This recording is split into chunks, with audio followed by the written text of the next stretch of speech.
Welcome and step right up to this new video lesson called Gems from an Anand-Gelfand match. Here we'll take a look and analyze the most interesting and instructive moments from the recent World Championship match. Now let's be honest, the whole affair was not as exciting as we would love to. Nevertheless, there were some bright and instructive moments, and I've gathered them all for you to see and learn from. So without further ado, this is Grandmaster Igor Smirnov, and let's get the show on the road. Okay, here's the first position I'd like to discuss. Well, maybe my choice is a bit surprising for you, because this is obviously just an opening theory. Anyway, we can conclude some useful ideas here, and let's just forget about an opening theory for a moment and analyze this position in general. If you're not well aware of the Grunfeld theory, most probably you would play bishop to d7 here. At the same time, in the actual game, Gelfand played knight c6. So what do you think? Which of these two moves is better, and why? The initial impulse here is to go bishop to d7. And that's okay, but the only problem is that this is rather a defensive move. It only covers your king. On the contrary, the move knight to c6 is rather a taken idea. You intend to put pressure on the pawn onto d4. Yeah, right now the knight is pinned, but on the next move black will castle, and the threat to the d4 pawn will become real. Okay, so here is the first practical advice to you. When your opponent is attacking you, your initial impulse is to defend. But if you think a bit longer, then you will often find that you can make something more active and more aggressive, and that would be the best choice. So you just need to refrain yourself from this initial automatic reaction to defend and cover your position. Think about attack, and very often you'll find such an option. That's why in the game black played knight to c6, and here we face another instructive position. Very often I'm sure that in such situations you would think that, okay, I can't play knight c6 because white will go d5 and win the knight on the pin. And most players would simply stop the calculation here. Or at least they will continue with the line bishop takes c3, which is also in favor of white, in the view of simple bishop to d2, and black would reject this line. This situation relates to my previous advice to you. Yes, really, if you think about the defense, then black has no way to escape. But if you are focused on the attack, or on the counter-attack, then you will find that black has even two nice counter-blows here. One of them is queen a5, which was played in the game, and another one is a6, which is also fine. Right now black is attacking the white's bishop. If it moves back somewhere to e2, black would simply remove the knight. If white tries to maintain the tension and save the pin after bishop a4, black will continue his idea with b5, and still black is okay. If white tries to save the bishop after d takes c6 and then take onto d1 with the bishop, which is a mistake. In reply, black will obviously take the c3 pawn and, on the next move, grab the rook onto a1, winning the exchange in the end of this forcing line. Okay, let's go back. As we have seen, black is definitely not losing here. Moreover, black has two good options, a6 and queen a5, and after both of them, the position remains unclear. The main thing here is just not to break your calculation too early, not to reject the lines, but to continue the calculating and to keep in mind that instead of a passive defense, you always can think about counter blows, and often you will find such an options. Okay, let's move on. Black played queen a5, and now let's imagine that you're playing white. That situation looks frightening.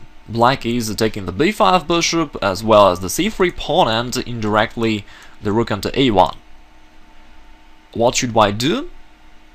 Again, most players would simply take onto c6 here, trying to avoid material losses. Let's analyze what will happen here. Black recaptures. Now in view of queen takes c3 threat, white probably should castle. Black will do the same. And now we get an ordinary position which looks more initiative for black. Black is attacking the c3 pawn. He puts pressure onto the white center, and with his two powerful bishops, black will definitely achieve a very comfortable and attacking position. Obviously that's not what white really wants. As we have seen, bishop takes c6 is a mistake, and if you have studied my previous video lessons, then you know that this is a typical situation. To take is a mistake. Here is the practical conclusion. In such situations, you should refrain yourself from automatically taking. Quite the contrary, you should try to keep the tension as long as you can, and you may release the tension only when you really have to and when it's really necessary. In the real game, Anand played rook b1, which is correct and more powerful.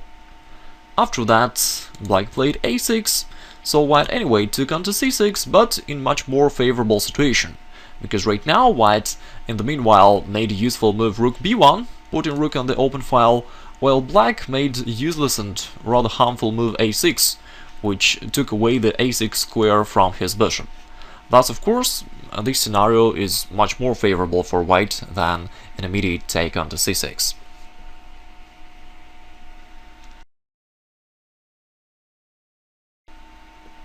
Later in the game, this position appeared.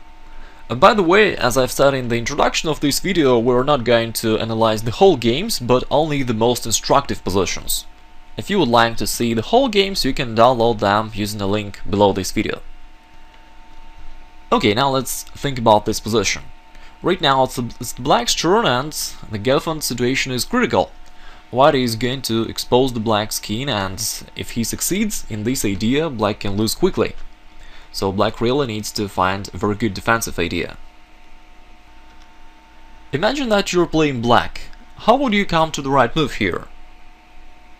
Black can't simply ignore this pawn and make the natural castling, because here, in addition to d takes e7, white has the simplest solution d7, capturing the black's bishop and therefore winning a piece. Therefore this is certainly not an option for black. Okay, what else can black do?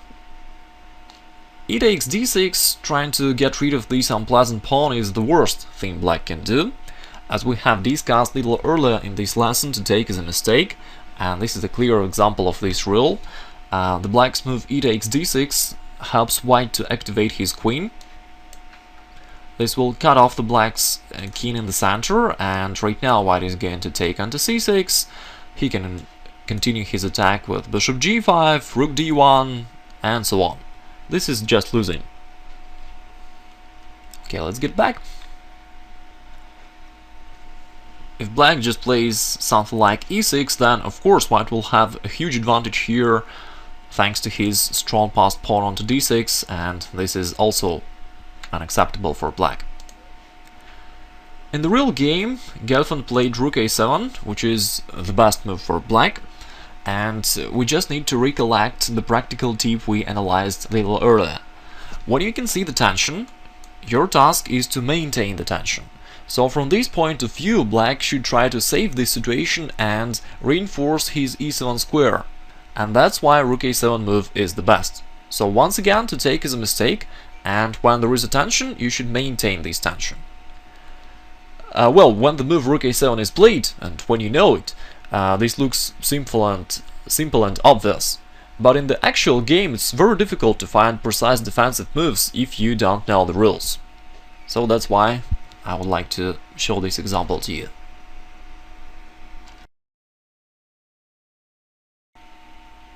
This is the second game where world champion Anand is playing black, and he just realized the typical advancement e5. Well, these are still good moves, and most often people just play these moves unthinkingly. However, I want that you pay attention to some important general rules, and that's why I'm showing this position to you.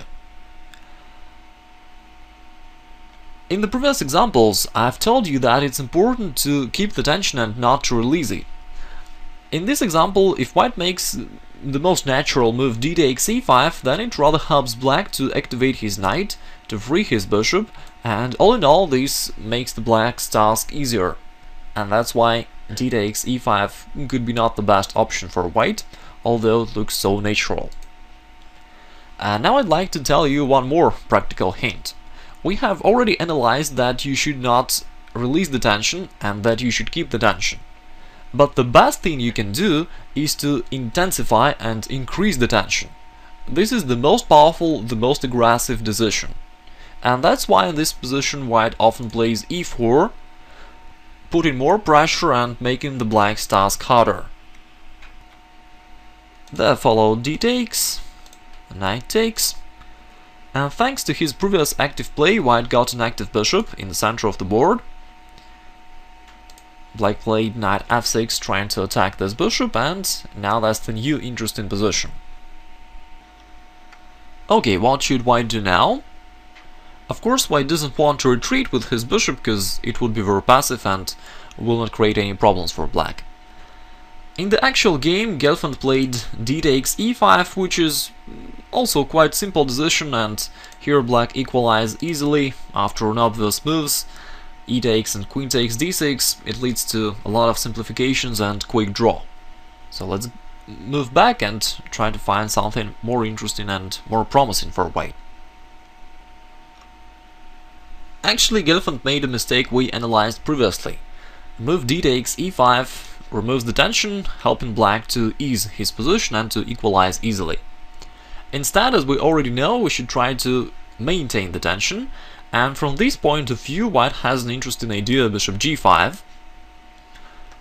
Right now the black's e5 pawn is still hanging, so probably black will take, and this could lead to a few interesting tricky variations. Now the most tempting move for white is queen takes d4, maximizing white's activity.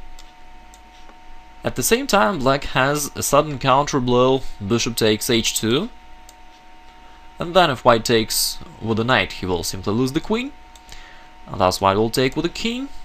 And then after an exchange of the queens, the white's e4 pawn, the white's e4 bishop is unprotected, black will take it back, having an extra pawn in the end of this forcing line. Therefore it's certainly good for black. After calculating this line, white player could think, okay, queen takes d4 doesn't work, I will take with the knight. However, black has a similar tricky variation. He can still take bishop takes h2, and after king takes, black can remove his queen from the pin with a tempo after queen d6 check. And when white protects his king somehow, black will take back the bishop, winning a pawn similarly to the previous variation. These two tricky variations just shows how it is important to always care about eventual opponent's aggressive replies, even if your move seems very natural for you. All in all, white shouldn't take the d4 pawn right now. At the same time, it's not the reason to give up. White has another interesting move, rook c4. It was played in some games, by the way. Here white tries to take onto d4 with the rook, and here there is also another general rule which states that it's better to have rook in front of the queen on an open file. Then you can maximize the damage to the opponent's position. In this situation, if white really takes onto d4 with the rook, this will put pressure onto the black's bishop and queen on an open file, and therefore black really should be very careful here. The black's logical move is h6, trying to somehow neutralize white's active pieces.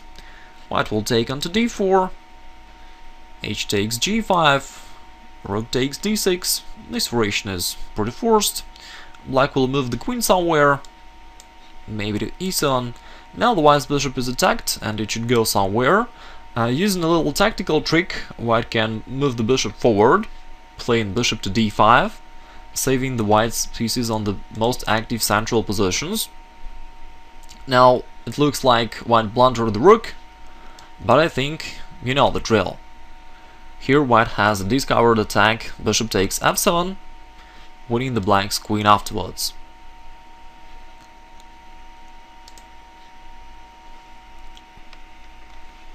On the next move, white is ready to continue his attack with rook e1, taking the black's queen, and okay, of course I'm not saying that this is winning for white, the position is still complex and unclear, but at the same time, of course, it would be much more interesting than the real game continuation.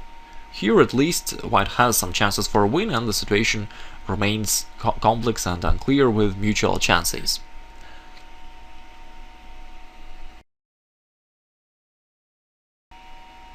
This is the third game Anand-Gelfand, one of the most tense games of this match.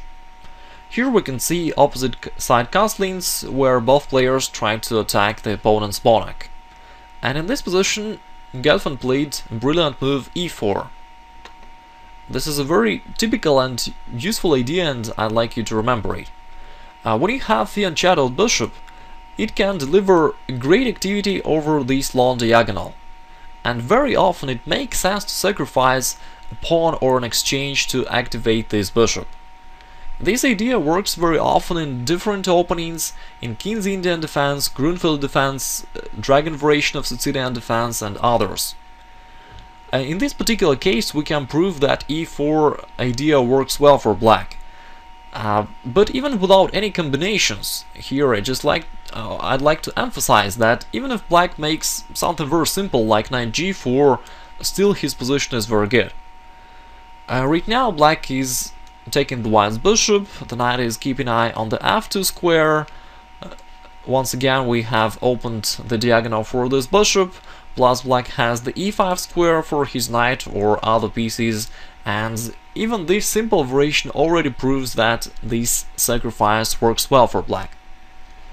At the same time, in addition to that, instead of knight g4, black has much more powerful decision. He can continue his attack with temples, playing rook takes c3, neutralizing one of the last white's defenders, and then after queen takes and knight to e4, the black's attack is probably winning very soon.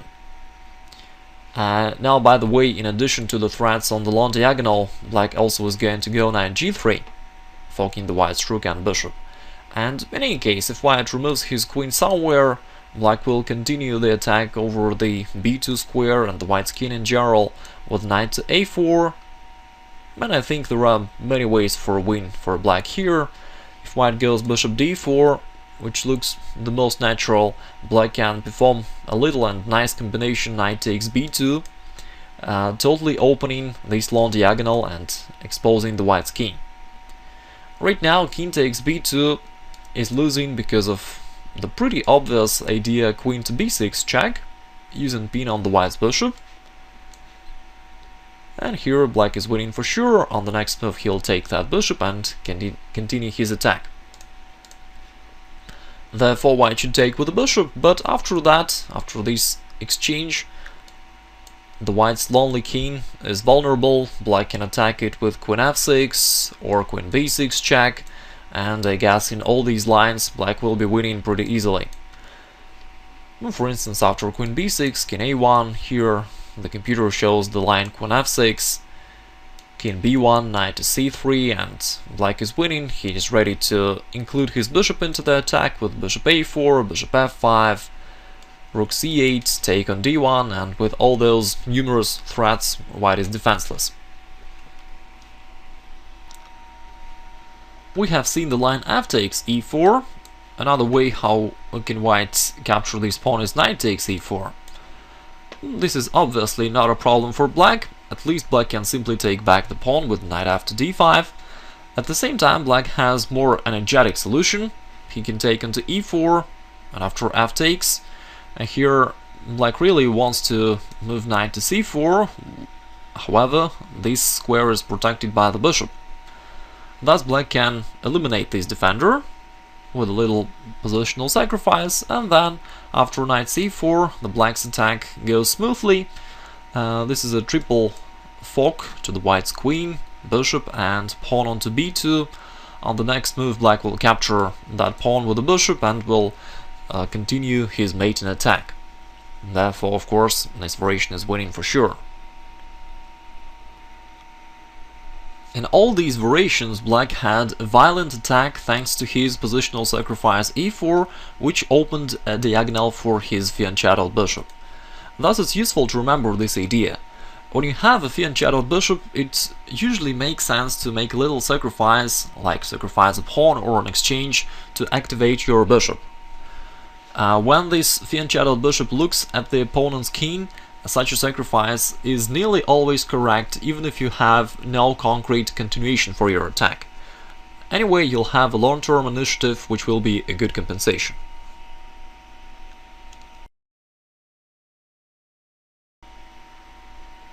it is still the third game, Anand played carefully and he was able not only to save his king but also to get an advantage, the extra passed pawn in an endgame. Right now the plans of both sides are pretty clear. White has the extra passed pawn and he's going to push it forward, while black is trying to organize a counter-attack against the white's king on the second rank and trying to somehow organize a perpetual check. In the actual game, white played rook to c7, trying to protect the c-file. Gelfand answered rook to e8. Here Anand made one more defensive move, rook h1, and after rook to e2, black had enough counterplay for a draw. Now white can't prevent those checks on the second rank, and they agreed to a draw on the next move. At the same time, white had much better option, so let's make a few moves back. Okay, here's the position. If you have seen commentary to this game, then you know that here the best move for white is d7. At the same time, of course, it's important not only to know a certain good move, but to understand the general idea, the general rule behind this move. In that case, you'll be able to implement this idea in your own games in the future. That's why let's analyze this position in general. Very often both players are realizing their own plans, and in such cases it's very important to take notice of the opponent's plan, that's right. At the same time, you should ignore an opponent's plan as long as you can, and focus on a realization of your own plan. If you do it insistently, then you will be faster and you will dominate in this battle. On the contrary, if you start to react to the opponent's plan and if you start making defensive moves, then your opponent will take initiative and the situation will be set for you. That's what happened with Anand, and that's why he missed good chances for gaining a victory. So he played a defensive move rook c7, which allowed black to realize his own plan. At the same time, if white would be focused on his plan, on advancing the passed pawn, and if white would play d7, then the black situation becomes critical. The only real chance for black is to go rook c2, trying to organize that counterplay. Now really black is ready to make checks over these squares a2, b2 and c2, and that's why white needs to take control over one of these squares, and he can do it easily with rook to c4. Right now black cannot make perpetual check anymore, because the white's king will be safe onto c1. Thus black probably has to take onto c4, b takes, and although the position is still complex, but white has the extra passed pawn onto d7 and good chances for a win. Let's move back. By the way, even after rook to c7, which is not so good, and rook e8, white was able to turn it back into the right path. Here, instead of making a defensive move rook h1, white could make more aggressive move rook e7. Now if black goes back rook to c8, that's the repetition, but white can get back to the right plan with d7. At first glance it looks like now black can easily take the white's passed pawn after this exchange and rook e2. However, white has a nice tactical idea. White can go rook e4, interference, and then black can stop e8 queen. Thus white is winning here, and therefore into this line white had a very good chances for a win. All in all, you should remember this practical advice. Yes, you need to take notice of the opponent's plans, but you should ignore them as long as you can and push as hard as you can for a realization of your own plan. Then you will be dominating, and then the victory will be yours.